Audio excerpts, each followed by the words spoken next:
Have you ever stopped to really look at a bicycle wheel? Not just the tire, but the thin metal wires connecting the center to the edge. If you look closely, you'll notice they aren't just placed randomly. They cross over each other in intricate, beautiful patterns, usually passing over 2 or 3 other spokes before reaching the rim. But why? Why not just run them straight from the middle to the outside? Or better yet, why not just use a solid piece of metal? The answer involves a surprising mix of aviation history, brilliant physics, and a clever engineering trick designed to stop your wheel from collapsing the moment you start pedaling. Welcome to Simple Things Surprising Histories.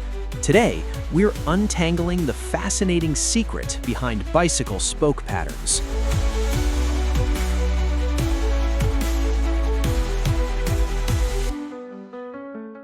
To understand the pattern, we have to look at the first bicycles from the 1800s.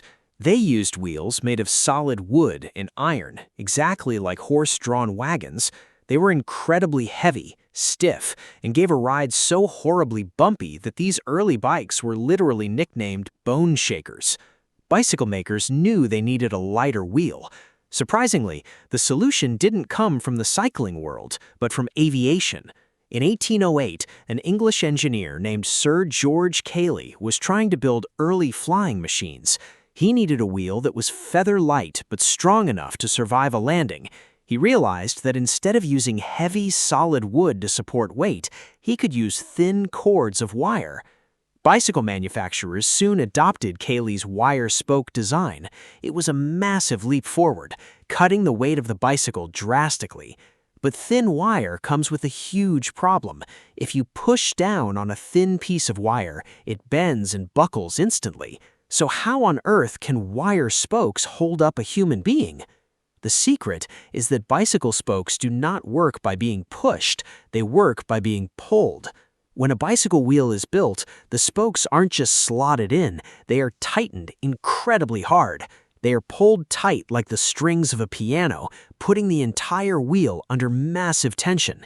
When you sit on a bicycle, your weight pushes down on the center hub, but instead of the hub resting on the bottom spokes, which would snap them, the tension across the entire wheel shifts perfectly. The spokes at the bottom simply lose a tiny bit of their tightness, while the rigid rim and the rest of the taut spokes hold everything in a perfectly round shape. It is an absolute masterpiece of physics, a web of fragile wires working together to become stronger than solid steel. But this brings us back to our main mystery. Why the crossing patterns?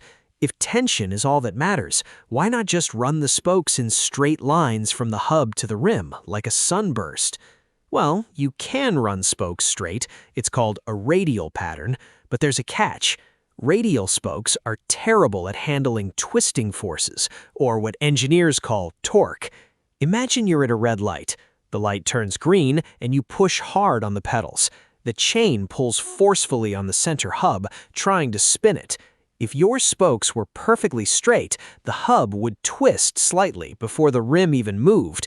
The spokes would stretch and flex, absorbing your hard-earned pedaling energy, and over time, the wheel would literally tear itself apart. To fix this, engineers angled the spokes. By angling them so they lean forward and backward, leaving the hub and crossing over one another, the spokes act like ropes. When you pedal, half of those angled spokes pull instantly on the rim, transferring your energy directly to the road with zero wasted effort. This crossed pattern, usually called a three-cross design, creates a wheel that can withstand the extreme forces of pedaling, jumping, and harsh braking. It's an engineering marvel that we pass by every single day. A perfect balance of tension, angles, and history, allowing a few thin pieces of wire to carry us across the world. Next time you lock up your bike or see a cyclist ride by, take a second to appreciate the brilliant geometry spinning right beneath them. If you enjoyed unraveling this everyday mystery with me, please hit the like button, share this video with a curious friend, and subscribe to Simple Things Surprising Histories for more stories hiding in plain sight. Thanks for watching, and I'll see you in the next one.